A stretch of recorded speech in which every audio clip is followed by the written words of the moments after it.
गुरु गुरु कहो कौन गुरु उतारे पारा, पहला गुरु माता पिता, रक्त बूंद दोनों का यही दाता। दूजा गुरु जन्म केरी दाय, जने जन्म बंद से दिया छुड़ाए। त्रीजा गुरु ये धरिया नामा, लई पुकारे सगड़ा गामा।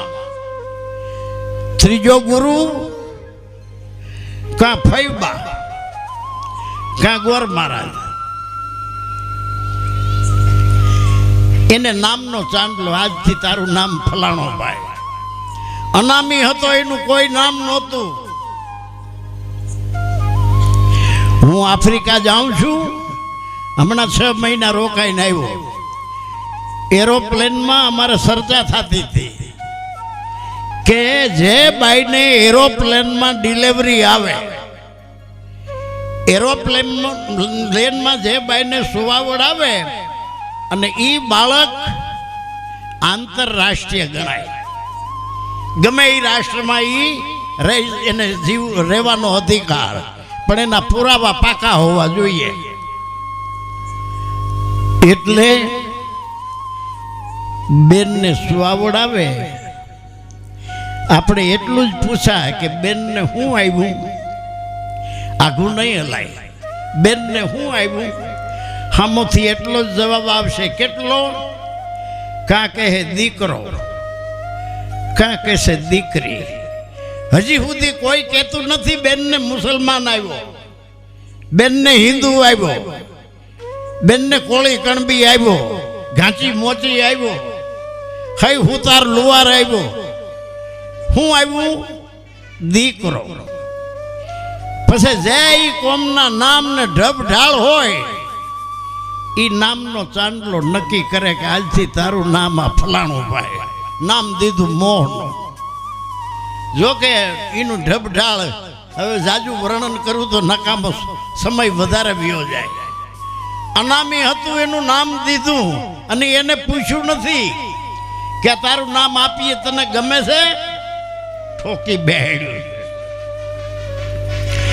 સરકારે છૂટ રાખી છે મેટ્રિકમાં, જો તમારું નામ તમને પસંદ ન હોય તો નામ બદલવાની છૂટ આખા વિશ્વની સરકારોમાં છૂટ રાખી છે। કારણ કે નામ દીધું તઈ તમને પૂછ્યું નથી, ઠોકી બેહાડ્યું। કોઈ બાળક નાત જાત લઈને જન્મતો નથી, કોઈ બાળક રાષ્ટ્ર કે દેશ લઈને જન્મતું નથી, કોઈ બાળક ભાષા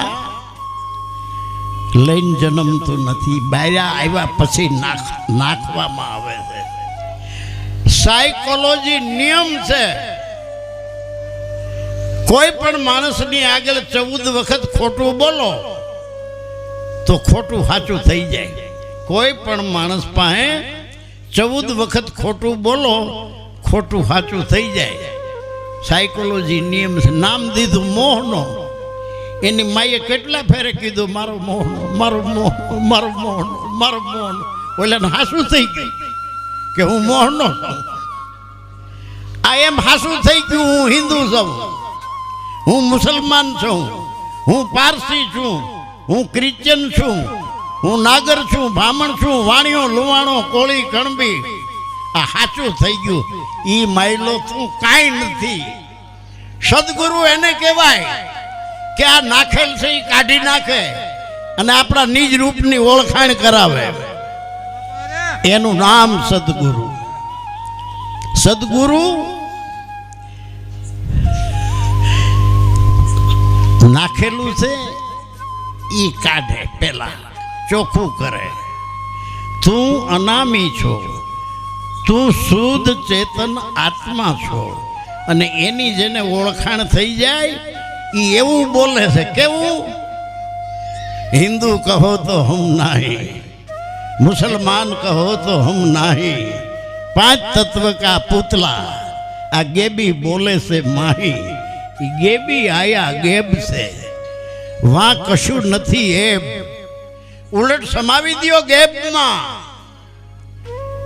भगवान बुद्ध नु विपश्यना ध्यान छे। हूँ विपश्यना ध्यान छे दुनिया में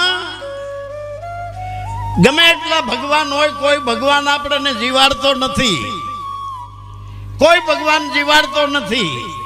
આપણને કોણ જીવાડે છે? ભોજા બાપા પટેલની વાણી શુદ્ધ ગુજરાતીમાં કહે છે. ભોજો બાપો પટેલ, ભોજલરામ શું કહે છે? જીવને છે આ શ્વાસ તણી સગાય, પછી ઘરમાં ઘડીએ નહીં રાખે ભાઈ. તમે શેના આધારે જીવો છો? તમારી અંદર શ્વાસ આવે છે, જાય છે, આવે છે, જાય છે. એને આધારે હિન્દુ જીવે છે, એને આધારે મુસલમાન જીવે છે, એને આધારે પારસી ક્રિશ્ચન જીવે છે. જ્યાંથી આપણી અંદર શ્વાસ આવે છે ત્યાં મંદિર નથી, ત્યાં મસ્જિદ નથી, ત્યાં પારસી અગિયારી નથી, ત્યાં ચર્ચ કે દેવળ નથી. તો ત્યાં શું છે? ત્યાં છે એક જ પાણી, એક જ પથરા, एक ज नावन का आरा, एक मूर्त में ऐसी देखी जेना राम અને કૃષ્ણ પૂજારા.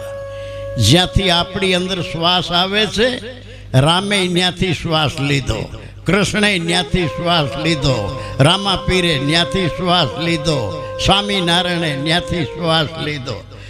શ્વાસ લેવાની જગ્યા બધાની એક જ છે. આપણા સંતો અને આપણા વડવા જમાના પહેલા કહી ગયા છે. શું કહી ગયા છે? કોળી આવે કોળી જાવે, ઈ કોળી સર્વેના ઘટમાં હમાવે. ચોખાના કોળિયાની કોળી નહીં, ખીચડીના કોળિયાની કોળી નહીં, આ બધાયના ઘટમાં હમાઈ રહી છે આ કોળી. કોળી આવે કોળી જાવે, ઈ કોળી સર્વના ઘટમાં સમાવે. પછી હિન્દુ હોય, મુસલમાન હોય, પારસી હોય, ક્રિશ્ચન હોય, ઈ કોળી સર્વ ઘટમાં સમાવે. જે કરે કોઈ આ કોળીની આશ, તો થાય એનો અમરાપરમાં વાસ. જે કોઈ ખોજ કરે કે મારી અંદર શ્વાસ ક્યાંથી આવે છે, જો એ સમજાઈ જાય તો જ્યાંથી હિન્દુમાં શ્વાસ આવે છે ત્યાંથી જ મુસલમાનમાં શ્વાસ આવે છે, ત્યાંથી જ પારસીમાં શ્વાસ આવે, ત્યાંથી જ ક્રિશ્ચનમાં શ્વાસ આવે. જ્યાંથી હિન્દુ આવ્યા ત્યાંથી જ મુસલમાન, યહૂદી, પારસી ત્યાંથી આવ્યા, ત્યાંથી જ કિરસ્તાન. એવી અહીંયા જાયતું પાડી છે જુદી. જ્યારે નામનો ચાંદલો નક્કી કરે તઈ કોઈ બ્રાહ્મણ, કોઈ વાણિયા, કોઈ સૈદ, કોઈ શેખ. અરે વિવેક કરીને વિચારજો, આત્મા સૌનો છે એક. એવા અજ્ઞાનીને મન જુદા, જ્ઞાની તો હવને હરખા ગણે. આ સદગુરુનો બોધ છે. હું બોલું કાન ફૂકા ગુરુનો નહીં. કાન ફૂકા ગુરુ, કાન ફૂકે સો હદ કા ગુરુ, कान फूका गुरु, कान फूके सो हद का गुरु, दो हद का है गुरु और जब मिले दो हद का गुरु, निज पबाड़े आत्मा ने ठोर. कान फूका गुरु, कान में फूक मारे, कंठियों बांधे, धर्म ना वाड़ा बांधे. आ तारो धर्म, आ मारो धर्म, आ ओलानो धर्म, आ ओलानो धर्म. भगवान ना कटका करे. आ तारो भगवान, आ मारो भगवान, आ ओलानो भगवान, आ ओलानो भगवान.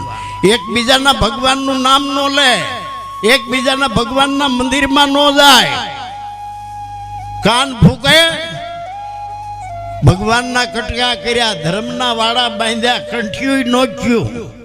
आ मर्यादी नी कंठी, आ स्वामीनारायण नी कंठी, आ वैष्णव नी कंठी, कंठियों ना भाग पाड्या. राम राम नहीं भाग पाड्या. कोई के राम राम, कोई के जय स्वामीनारायण, कोई कैसे गुरुजी आदेश, कोई कैसे नमो नारायण, कोई कैसे सतदेवीदास, अमर देवीदास, कोई कैसे जय माताजी. बधाना राम राम ही नोखा, बधाना चांदला नहीं भाग. आचार्य नु ऊभू ढीलू तो महादेव नी आडी, સ્વામિનારાયણનો સાંડલો ને વૈષ્ણવની ફાઈડ બધાના સાંડલા નો ખા. ભગવાન જ મૂર્ખો કે આપણને સાંજલા વિનાના જન્માયા, નકર એને ત્યાંથી સાંજલા માંડીને મોકલવા હતા. તો હું એની ખોટ આપણે પૂરી કરીએ છે. આપણને ગાડર બનાવી દીધા છે. ગાડરિયા પ્રવાહની ઘોડે ખોજ કર્યા વિના, સમજ્યા વિના એકબીજાની માથા રાખી અને આપણે હાલવા સિવાય બીજું કાંઈ કર્યું નથી. અને આ દુનિયામાં ઊંચ નીચના ભેદ, આભડછેટ, લોહીની નંદીઓ જો હલાવી હોય તો પંડિતોએ, ધર્મગુરુઓએ, જેટલા ધર્મગુરુએ અને પંડિતોએ જેટલા માણસોને મરવી નાખ્યા છે એટલા બારવટીઓ નથી માર્યા, એટલા ગુંડાવે રાક્ષસોને નથી માર્યા. માટે ગુરુ ગુરુ કહો કોણ ગુરુ, ઉતારે પારા પહેલા ગુરુ માતા પિતા, રક્તબુંદ दोनों का यही दाता. दूजा गुरु जन्म केरी दाय जन जन्म बंध से दिया छोड़ाय. ત્રીજા ગુરુએ ધર્યા નામા, ત્રીજું ગુરુ જેને નામ દીધું એ ગુરુનું પ્રમાણ કેટલું. દુનિયામાં જીવીએ ત્યાં સુધી નામથી આપણને બધા સંબોધે, એ નામથી ઓળખે. ચોથા ગુરુએ વિદ્યા પડાય. ચોથો ગુરુ નિશાળ માસ્તર, જેને અક્ષર જ્ઞાન આપ્યું આપણને, એનું પ્રમાણ ચોથા ગુરુનું કેટલું. જો ફર્સ્ટ નંબર ટકા લઈને પાસ થાય તો નોકરી મળે, ગધા મજૂરી ન કરવી પડે. અને જો સડાવ પાસ ને એમ થાય તો એટલું તો ખરું, કોઈને પૂછવું ન પડે કે આ બસ ક્યાં જાય, એટલું તો આવડે. પણ નિશાળ માસ્તર ગુરુ ખરો, પણ નિશાળ માસ્તર આત્માને ઓળખાવી હગે નહીં, નિજ રૂપની ઓળખાણ ન કરાવી શકે. એની વિદ્યા જ્યાં લગી જીવીએ ત્યાં લગી કાયમ આવે. ચોથા ગુરુએ વિદ્યા પડાય, जिनसे जगत व्यवहार चलाए. પાંચમા ગુરુએ માવા તિલક દીના. પાંચમું ગુરુ હાલ જે હું વખાણ કરું ઈ. પાંચમા ગુરુએ માળા તિલક દીના, રામકૃષ્ણ સુમરીન કીના. પાંચમો ગુરુ મંદિરના ભાગ, ભગવાનના ભાગ, ધર્મના વાળા, કંઠીઓના ભાગ, સાંજલાના ભાગ. અરે જીવતા તો ભેળા ન ભળવા દીધા, મર્યા પછી મહાણે નો ખાવા. ગામડામાં જુઓ, આ કેનું મહાણ કે ભંગીનું, આ કેનું મહાણ કે દલિતોનું, આ કેનું મહાણ કે વાદીનું, આ કેનું મહાણ કે સામઠાવનું, આ કેનું મહાણ કે વેડવા વાઘરીનું, આ કેનું મહાણ દાતણિયા વાઘરીનું, આ કેનું મહાણ કોળીનું, આ કેનું મહાણ બાવાવનું.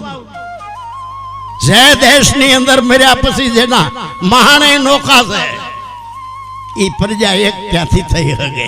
અને જે પ્રજા એકતા નો હાંસલ કરે, વહેલા મોડો એ દેશ ઉપર ખતરો, એ દેશને ગુલામ બનવાનો વારો આવે. તો આપણે ગુલામ પંડિતો 18 વાળા, એના પ્રતાપે આપણો દેશ હજારો વર્ષ ગુલામ રહ્યો. પંડિતોએ ક્ષત્રિય સિવાય કોઈથી તાલીમ ન લેવાય લડવાની. કૌરવ પાંડવના યુદ્ધમાં કંઈક યોદ્ધાઓ લડવૈયાને મારી નાખ્યા, બાકી જે બચ્યા પરશુરામે 51 વાર રાઉન્ડ લીધા ભારતમાં. ક્ષત્રિય કોઈ નો રહેવા દીધો. બાયુના પેટમાં બાળક હતા ને, એ બાળકે મારી નાખ્યા પરશુરામે. જંગલમાં બિચાર્યું પોતાનો વંશ રાખવા, ગાદી ટકાડવા, ન્યા જઈને મારી નાખ્યા. કોઈ ક્ષત્રિય નો રહેવા દીધો. બથ લેવા વાળો કોઈ નો રહ્યો. એટલે આપણા દેશમાં સૌ પહેલા છક લોકોએ લડાઈ કરી, આપણો દેશ જીતીને આપણી માથે રાજ કર્યું. છક લોકો ગયા પછી હુણ લોકો આવ્યા, એણે આપણા દેશ ઉપર રાજ કર્યું. હુણ ગયા પછી મંગોલિયનો આવ્યા, એણે આપણા ઉપર રાજ કર્યું. એના પછી મોગલ આવ્યા, એણે આપણા ઉપર રાજ કર્યું. એના પછી મુસલમાન છેલ્લો બાદશાહ ઝફર ખાન, એણે આપણા ઉપર રાજ કર્યું. અને છેલ્લા 200 વર્ષ બ્રિટિશ ગવર્મેન્ટે આપણા ઉપર રાજ કર્યું અને આપણને ગુલામ બનાવ્યા. આ બધો પ્રતાપ જેણે નાત જાતના વાળા બાંધ્યા, જેને ઊંચ નીચના ભેદ ઊભા કર્યા, જેને કાનમાં ફૂંકું માર્યું, ઓલો મંદિરમાં એકબીજે કેવો છો તમે વિચાર તો કરો. ગાયુંનું ધણ ભેગું થાય પૂછે કે તમે કેવું છો? ગધેડા ભેગા થાય પૂછે કે તમે કેવા છો? ઘોડા ભેગા થાય પૂછે તમે કેવા છો? કાગડા પૂછે, બગલા પૂછે. માણાને પૂછ્યા વિના હોધરી ન થાય તમે કેવા છો? જબ લગ નાતા નાત જાત કા, જબ લગ નાતા નાત જાત કા તબ લગ ભક્તિ ન હોય. નકરી એકતાની વાતો કરે, નકરી આત્માના ભજન ગાઈએ કાંઈ નહીં વળે. અમલમાં મેળવું પડશે. અને આપણે અમલમાં કેટલું મેળવું છે એ આપણી છાતી ઉપર હાથ મૂકીને વિચાર કરો કે દુનિયાને છેતરી છે કે આપણે અમલ કર્યો છે કે ભક્તિ કરવા માણસોને છેતર્યા છે. જ્યારે અમલ કરશું ને ત્યારે ભગત જન્મા એને ધન ધન છે. ધન એની જનેતાએ જાયો. વૈકુંઠમાં પહોંચે વધામણા, થાય 14 લોકમાં છાયો.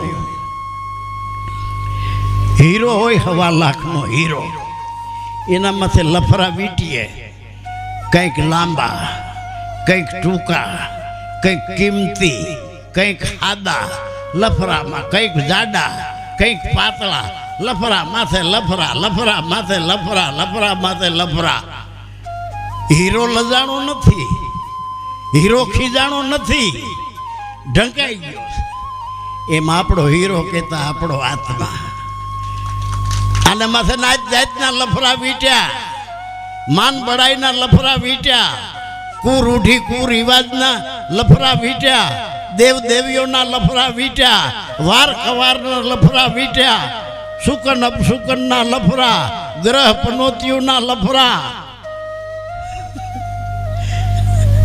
હરક નરક લફરા માથે લફરા. એમાં આ હીરો ઢકાઈ ગયો છે. કાંઈ બીજું ભક્તિમાં કરવું નથી. ભગવાન મૂર્ખો નથી કે આપણે પુણ્યવું રહી તો રાજી થાય, સોચવું રહી તો રાજી થાય. બીજું આપણે લફરા કેટલા કાઢ્યા. અને જ્યારે લફરા પછી લફરા બધાય લફરા નીકળી જાય ને વાહે વધે હીરો. અને એનું પ્રમાણ 18 વર્ણમાં મારો હીરલો ફરે. જેના લફરા નીકળી ગયા છે એ હીરાનો 18 વર્ણમાં એનું અજવાળું પડશે. અને આપણા ઘરમાં જો આપણું ઉપજતું ન હોય, ઘરમાં કોઈ કેવું ન માનતું હોય તો જરીક છાતી માથે ઢીકા મારવા જોઈએ અને વિચાર કરવો જોઈએ કે મારામાં અકલનો સાટો